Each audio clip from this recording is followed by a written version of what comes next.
요나 이야기는 여러분들이 너무 잘 압니다. 그죠? 요나서 1장 2절을 한번 볼까요? 요나에게 너는 일어나 저 큰 성읍 니느웨로 가서 그것을 향하여 외치라. 그 악독이 내 앞에 상달되었음이니라 그랬습니다. 여러분, 니느웨는 아수르의 수도거든요. 그럼 아수르는 어떤 나라죠? 북쪽 이스라엘을 주전 722년에 멸망시킨 나라가 아수르잖아요. 그러면 아수르가 앞으로 망한다고 요나 보고 가서 알려주라는 거 아닙니까? 그냥 망하면 망하게 내비두면 되는 건데 알려준다라는 것은 무슨 뜻입니까? 하나님이 니느웨 백성을 구원하고자 하는 마음이 있는 거거든요. 회개시키고자 하는 마음이 있는 거거든요. 근데 요나가 말씀에 순종하지 않았잖아요. 그러면 간단하게 니느웨가 무슨 죄가 있길래 하나님 앞에 망하게 되는가? 우선 니느웨는 선민 이스라엘을 괴롭혔습니까? 안 괴롭혔습니까? 다시 말하면 불신자가 신자를 괴롭혔습니까? 안 괴롭혔습니까? 북쪽 이스라엘을 멸망시킬 만큼 괴롭혔던 나라가 아수르거든요. 선민을 괴롭힌 죄입니다. 첫 번째 죄가요. 두 번째 죄를 나훔서에서 찾을게요. 요나, 미가, 나훔, 그렇죠? 나훔서 1장을 한번 보세요. 나훔서 2장 8절과 9절을 보겠습니다. 읽기만 할게요. 니느웨는 예로부터 물이 모인 못 같더니 이제 모두 도망하니 서라 서라 하나 돌아보는 자가 없도다. 은을 노력하라 금을 노력하라 그 저축한 것이 무한하고 아름다운 기구가 풍부함이니라. 자, 8절과 9절의 말씀은요, 니느웨가 어떤 죄를 가지고 있느냐면 배금주의 죄를 가지고 있다 그 말입니다. 탐욕을 위해서 재산을 늑탈해가지고 아수르가 세계 최강국이니까 당시에 얼마나 재산을 쌓았는지 이게 하나님 앞에 악독입니다. 또 하나가 3장 1절을 보세요. 나훔서 3장에 보니까 화 있을진저 피의 성이요 니느웨 성을 말합니다. 그 안에는 거짓이 가득하고 포악이 가득하며 탈취가 떠나지 아니하는도다. 휙휙하는 채찍 소리 윙윙하는 병거 바퀴 소리 뛰는 말 달리는 병거 충돌하는 기병 번쩍이는 칼 번개 같은 창 죽임당한 자의 때 죽음의 큰 무더기 무수한 시체요 사람이 그 시체에 걸려 넘어지니 무슨 죄입니까? 살인죄입니다. 그죠? 사람을 얼마나 많이 죽였던지 니느웨가 그 살인죄가 하나님 앞에 악독으로 기록됐습니다. 한 가지 죄를 더 말하면 음행이죠. 나훔서 3장 4절 다 같이 한번 읽어보겠습니다. 시작. 이는 마술에 능숙한 미모의 음녀가 많은 음행을 함이라. 그가 그의 음행으로 여러 나라를 미혹하고 그의 마술로 여러 족속을 미혹하느니라 그랬습니다. 여러분, 이 사람이 가지고 있는 이 육체의 죄는요 반드시 음행으로 이어집니다. 따라서 이 성적 타락의 죄가 하나님 앞에 악독으로 기록된 거죠. 다시 요나서 1장 2절로 가면 그 악독이 내 앞에 상달되었다. 니느웨의 죄가 아수르의 죄가 하나님 앞에 상달될 만큼 컸습니다. 하나님이 인내하고 참으셨죠. 사랑이 많으신 분이니까. 근데 이가 때가 됐습니다. 그래서 요나라고 하는 선지자를 니느웨로 보내서 뭐라고 했습니까? 가서 좀 외쳐라 라고 붙였는데 1장 3절을 보세요. 3절에 뭐라고 했습니까? 그러나 요나가 여호와의 얼굴을 피하려고 일어나 다시스로 도망하려 하여 욥바로 내려갔더니 시작. 마침 다시스로 가는 배를 만난지라 여호와의 얼굴을 피하여 그들과 함께 다시스로 가려고 뱃삭을 주고 배에 올랐더라 그랬습니다. 니느웨로 가라, 이게 하나님의 명령이에요. 근데 요나는 그러나 여호와의 낯을 피했다. 그러면 요나가 왜 그러나 여호와의 낯을 피했습니까? 여러분, 하나님은 지금 악독이 상달됐기 때문에 니느웨를 심판하려고 하는데 그 심판 전에 구원받을 백성들을 구하기 위해서 하나님이 요나를 선교사로 보낸 겁니다. 선지자로 보낸 겁니다. 그런데 이런 하나님의 뜻을 거부하고 요나가 그러나 여호와의 낯을 피했다. 그래서 어떻게 했어요? 1장 3절에 도망갔습니다. 여호와의 낯을 피했다라고 하는 말은 도망갔다 그 말이죠. 요나가 왜 도망갔죠? 민족 이기주의 때문에, 민족적인 편협심 때문에. 그렇죠?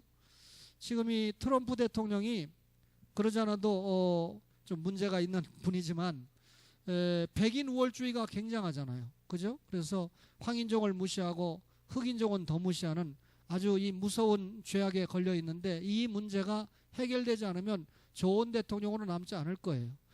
요나가 유대 민족 편협주의에 빠져가지고, 아니 이방인을 구원한다니요. 더군다나 이 이스라엘을 괴롭히는 니누에, 아수르를 하나님께서 살려준다니 말이 됩니까? 나는 그 니누에 가서 너희들이 앞으로 40이 지나면 망한다, 이런 말을 도무지 할 수가 없습니다. 이 말을 듣고 하나님의 말씀을 듣고 회개할 사람은 회개하고 살아야 된다, 이런 말씀을 도무지 전할 수가 없습니다. 이런 민족 편협주의 마음을 가지고 도망갔거든요. 그런데 3절을 보세요. 마침 다시스로 가는 배를 만난지라. 니느웨로 가라는데 지금 어디로 가고 있어요? 다시스로 가려고 하고 있죠. 근데 배를 타고 가야 되는데 마침 다시스로 가는 배가 없었다면 어땠을까요? 요나에게 있어서 이 마침이라고 하는 것은 굉장히 유혹을 하는 환경이었고 유혹을 하는 조건이었어요. 여러분과 저가 이 세상을 살아가는데 얼마나 마침의 유혹이 많습니까?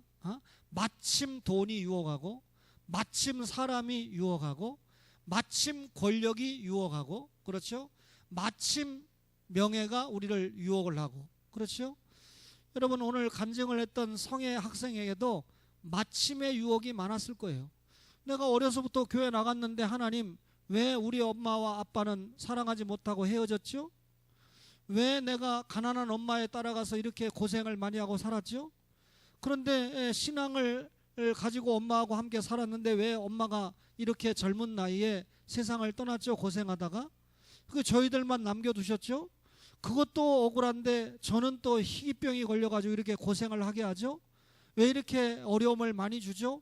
하고 마침 핑계대고 주님을 떠날 수 있는 여러 가지 환경과 여건이 있었는데, 그런 모든 환경과 여건 속에서 마침의 유혹을 버려버리고 끝까지, 현재까지 하나님 앞에 충성하고, 또 그 많은 수업의 과목 가운데 기독교에 의해 수업을 와서 처음에 진리를 더 깨닫기 위해서 왔다고 그랬어요. 그렇게 될까요? 이거 하나님의 은혜입니다. 하나님의 인도가 아니고는 여러분 해결할 수가 없는 답이죠. 요나는 도망을 갔습니다. 여러분, 하나님의 말씀에 불순종하고 도망을 갔는데 환경과 여건이 요나가 불순종하는데 플러스 요인으로 작용을 했죠. 마침 다시스로 가는 배가 있었어요. 마침 다시스로 가는 배가 없었다면 회개하고, 하나님의 말씀이니까 어려서부터 신앙생활 했으니까 니느웨로 돌아갈 수도 있었는데 마침 다시스로 가는 배를 탔습니다. 그리고 요나서 1장 5절을 보세요. 사공들이 두려워하여 각각 자기의 신을 부르고 또 배를 가볍게 하려고 그 가운데 물건들을 바다에 던지니라. 그러나 요나는 배 밑층에 들어가서 누워 깊이 잠이 든지라. 지금 배가 풍랑을 만나가지고 이 요나 때문에 풍랑 온 거 아닙니까? 불순종하는 요나 때문에 흔들었는데 다른 사람들은 살고자 무척 애를 쓰고 있는데 정작 자기 때문에 그런 일이 생기게 했던 요나는 배 밑층에 가서 깊은 잠에 빠져 있었다라고 하는 말씀이지 않습니까?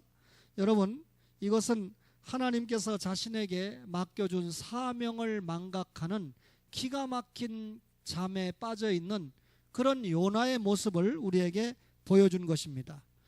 여러분, 우리가 하나님 앞에 구원받았죠.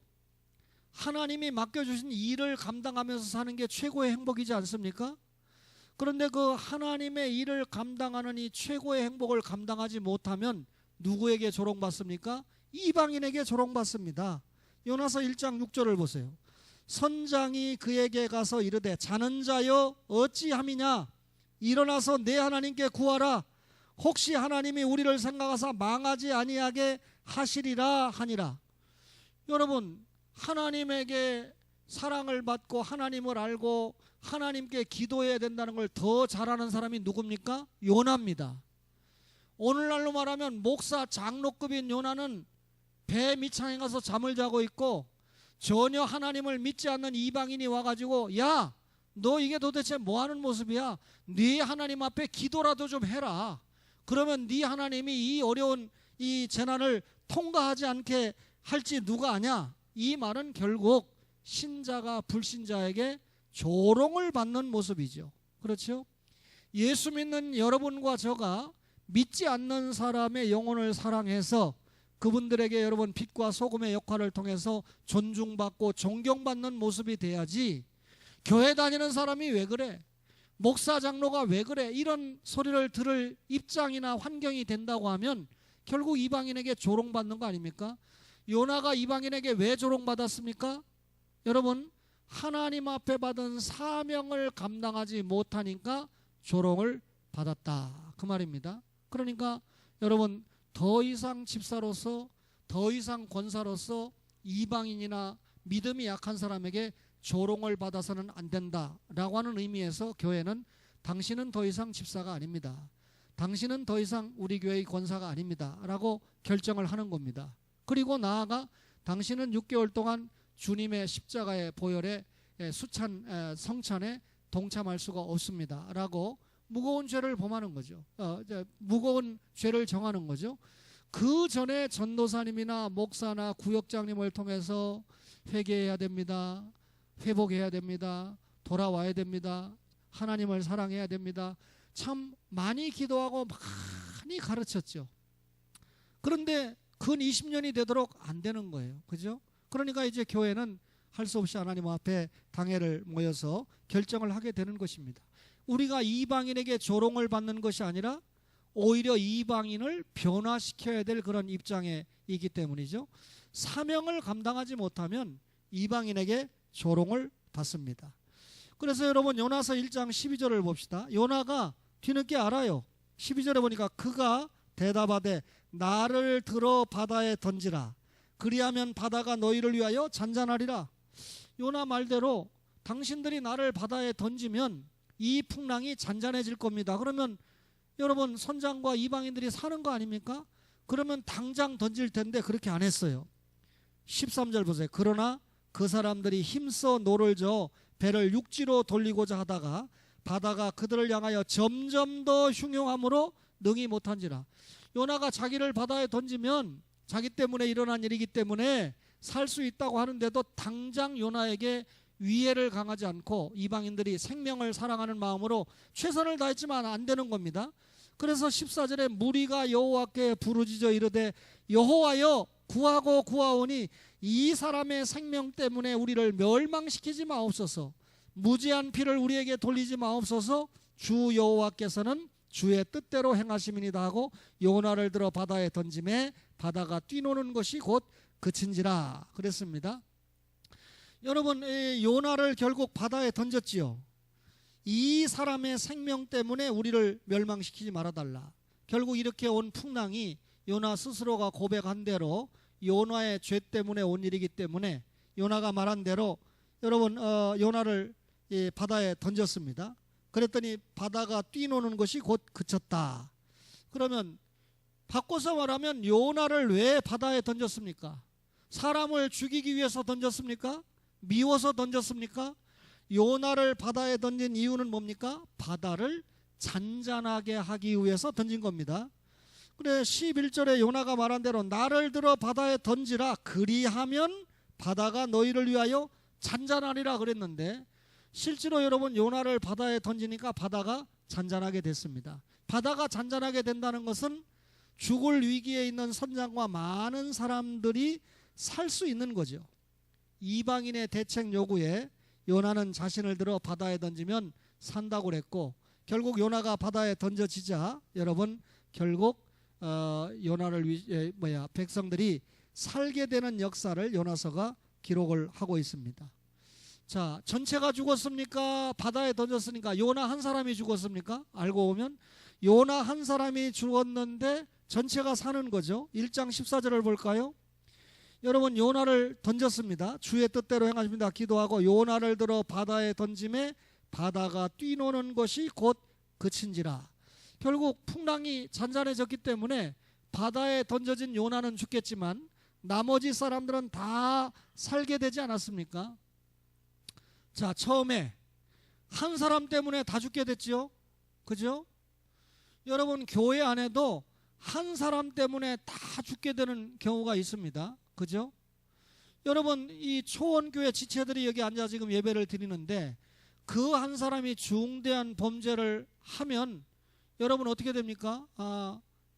지금 여러분 목사가 뭐 기도까지는 아니라도 금호동화 아파트로 좀 이사를 가볼까? 아들 며느리하고 같이 살으니까 장소 좀 사택이 너무 좁아서 이 사택을 팔고도 더 넓은 평수를 살 수 있는 데가 어디입니까? 내가 지금 부동산 가르쳐 줬는데도 몰라. 금호동화 아파트 아닙니까? 오해하지 마세요. 왜 그래요? 뭐 어린아이가 초등학생을 갖다 살해를 해가지고 무슨 물통에다 집어넣고 이러는 바람에 그 동수는 지금 8집이 나왔어요. 우리 어린아이 이런 데서 못 키우겠다 이거 아닙니까? 팔려고 하는 집은 많은데 거기서 살인사건이 났다 그러니까 살려고 하는 사람은 없으니까 집값이 계속 떨어져요.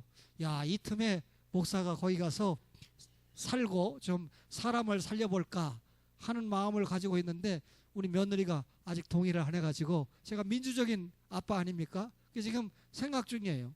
금호동화 아파트가 지금 엄청 나왔어요. 한두 개가 나온 게 아니에요. 여러분이 살고 있는 이 무지개 아파트는 2개가 나왔다 들어가 버렸어요. 요 맞은편에 동남 아파트는 현재 2개 나와 있어요. 그런데 저기는 지금 2개가 아니라 한 20개는 지금 나와 있어요. 근데 안 팔리니까 계속 가격이 내려가는 거예요. 이게 무슨 말 하려고 합니까 제가? 금호동화 아파트에서 그런 사건이 생기니까 금호동화 아파트가 나쁜 쪽으로 지금 유명해졌잖아요. 거기에 얼마나 예수 믿고 선한 사람들이 많이 살 텐데 여러분 이렇게 본의 아니게 사건이 일어나고 한 사람이 잘못하면 단체가 욕을 먹습니다. 아간 하나가 범죄하니까 이스라엘이 범죄한 것으로 하나님 앞에 아담 한 사람이 범죄하니까 그 죄가 우리에게 원죄로 몰려오지 않습니까? 반면에 아브라함 한 사람의 중죄 때문에 여러분 조카 롯과 여러분 가족이 살게 되잖아요. 그죠? 또 여러분 요셉 한 사람 때문에 70명의 야곱을 위시한 이스라엘이 사는 것은 말할 것도 없고 결국 430년 뒤에 200여만 명이 넘는 민족을 이루어서 나오지 않습니까? 요셉 한 사람 때문에 선민이 위기를 건졌습니다. 제가 이 전남 광주 가가지고요 박미정 권사님 내가 이해를 못하겠더라고요.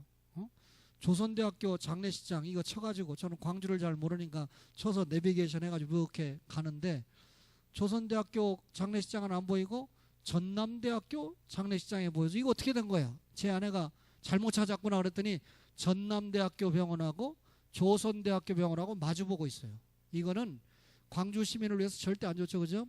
인하대학교 병원하고 길병원하고는 떨어져 있어야 돼요. 그래서 저쪽에 있는 사람들은 인하대학교 병원 가고 급하면 이쪽에 있는 사람은 급하면 또 길병원에 가고 이러면 좋잖아요. 그죠?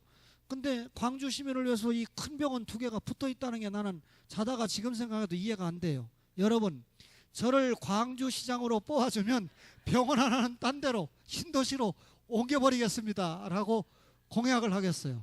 아니면 다음에 대통령 나갈 사람이 광주 가서 떠들 때 그렇게 공약하면 훨씬 더 좋지 않겠나. 어쨌든 그 장례식장에 가서 우리 김효경 권사님의 모습을 보면서 여러분 오해하지 마세요. 김효경 권사님이 전도해야 될 남편을 보면서 우리 같이 따라가는 김 권사님이 이 남편이 너무너무 잘생겼네 이러는 거예요. 그래서 내가 권사님 김효경 권사님의 남편이 잘 안 생겼으면 자기 인생을 맡겼겠습니까 내가 그렇게 이야기를 했어요. 그러면 뭐 김효경 권사님은 안 예쁩니까? 제가 오해하지 마세요. 현재 보니까 우리 교인들이 다 예뻐요. 장시원 집사님. 그런데 장례식이 나서 화장을 안 하는 맨 얼굴을 읽을 때는 정당한 평가가 됩니다. 제가 지난주 월요일 날에도 지난주 금요일 날에도 분당 서울 대병원에 장례식장을 갔었거든요. 토요일 날. 그런데 제 아내한테 그랬어요. 야, 내가 지금 알고 있는 그분은 굉장한 미인인데 오늘 보니까 조금 이상하네. 그랬더니 제 아내가 장례식이 나면 화장을 안 하고 본 얼굴을 보여주는 거잖아요. 그런데 내가 아이고 알았어요. 그러니까 앞으로 진짜 우리 여성도들이 미인인가 아닌가는 장례식 때 가서 자세히 보면 드러나게 돼 있어요. 화장을 전혀 못하니까. 여러분 왜 이야기를 합니까? 여러분 이 진짜 미인은 얼굴이 예쁜 게 아니라 영적으로 이뻐야 미인이거든요. 에스더가 여러분 자기 미를 통해서 민족을 살리지 않았습니까? 제가 그 사실을 알고 그 남편도 멋쟁이고 부인도 멋쟁인데 남편은 아직까지 주님을 잘 알지 못하고 부인은 주님을 잘 아는 그런 분이니까 이런 기회를 통해서 이제 그 가정에 완전히 영적으로 세우는 미인의 역할을 감당하게 해달라고 제가 기도를 했어요. 그 남편이 조금 양식은 있는 분이기 때문에 목사가 일행이 도착하니까 옆에 와가지고 제 아내가 의도적으로 목사님 책을 제 침상 옆에다 이렇게 놔서 저에게 읽도록 합니다. 그래서 목사님 책을 제가 몇 권 읽어봤습니다. 보니까 학교는 어디 나왔나, 이 책은 무슨 책인가 이래가지고 니네 목사가 어떤 사람이다, 당신이 다니는 목사가 어떤 사람이다 대화를 하려고 읽었겠지요. 그러나 그렇게라도 시작한 교회와의 가까움이, 믿음이, 또 이번에 자기 어머니를 보내고 또 이 찾아간 목사를 생각해서, 부인을 생각해서 머지않아 주님 앞에 좋은 교회 이기정 집사님이 될 줄로 믿습니다. 김효경 원사님 한 사람 때문에 복음이 들어갈 여지가 지금 생겨 있는 겁니다. 통로가. 그렇죠? 기도해 주세요. 결론입니다. 요나서 3장 4절 읽고 마치겠습니다. 요나서 3장 4절. 자, 여호와께서 이르시되 네가 성내는 것이 옳으냐? 박넝콜 얘기죠. 그렇죠? 결국 여러분 요나가 가서 회개하고 사명을 감당했어요, 안 했어요? 하나님이 요나를 살려주니까 40일이 지나면 니느웨가 무너진다. 자, 여러분 지금까지 이스라엘 백성들은 수많은 선지자가 와서 하나님의 말씀을 전했지만 불순종하다가 이스라엘도 유다도 망하지 않았습니까? 그런데 이 니느웨는 이방인인데 요나 선지자가 와서 40일 뒤에 망한다라고 외치니까 왕도 회개하고 왕이 백성들에게 금식하고 회개하라고 그러고 있는 짐승까지도 회개를 시키는 그런 놀라운 역사가 일어납니다. 회개해야 될 이스라엘은 회개하지 않는데 니느웨 백성들은 회개해서 결국 구원받는 역사. 결국 여러분 구원은 유대인의 전유물이 아니고 이방인에게도 하나님의 복음의 문이 열려 있다라고 하는 것을 확실하게 우리에게 보여준 책입니다. 사랑하는 초원의 가족 여러분, 여러분과 저가 요나와 같이 귀한 사명을 받고 이 땅 위에 살아가는데 마침의 유혹이 너무나 많습니다. 우리가 니느웨로 가야 되는데 주님이 니느웨로 가라고 그러는데 다시스로 갈 수 있는 마침 다시스로 가는 배가 있었다. 마침 돈이, 마침 사람이, 마침 권력이, 마침 인간관계가, 마침 무엇이 여러분과 저를 유혹하는 것이 얼마나 많은지 모릅니다. 질병이 우리를 유혹합니다. 슬픔이 우리를 유혹합니다. 그렇죠? 이런 마침의 유혹을 넘기면 나 한 사람 때문에 여러 사람의 생명을 구원할 수 있는 귀한 열매를 맺을 수 있다라고 하는 사실을 요나서를 통해서 우리가 보게 됩니다. 오늘 우리가 만난 성의 친구가 외형적으로는 어려움을 만났지만 이런 어려움을 잘 극복하고 믿음으로 굳건하게 서서 마침의 유혹을 극복하고 하나님이 원하시는 귀한 사명을 잘 감당해서 성회를 통해서 이루고자 하는 하나님의 뜻이 이루어지고 오늘 예배에 동참한 초원의 모든 가족들을 통해서 이루고자 하시는 하나님의 뜻이 이루어지는 역사가 있기를 주님의 이름으로 간절히 바랍니다.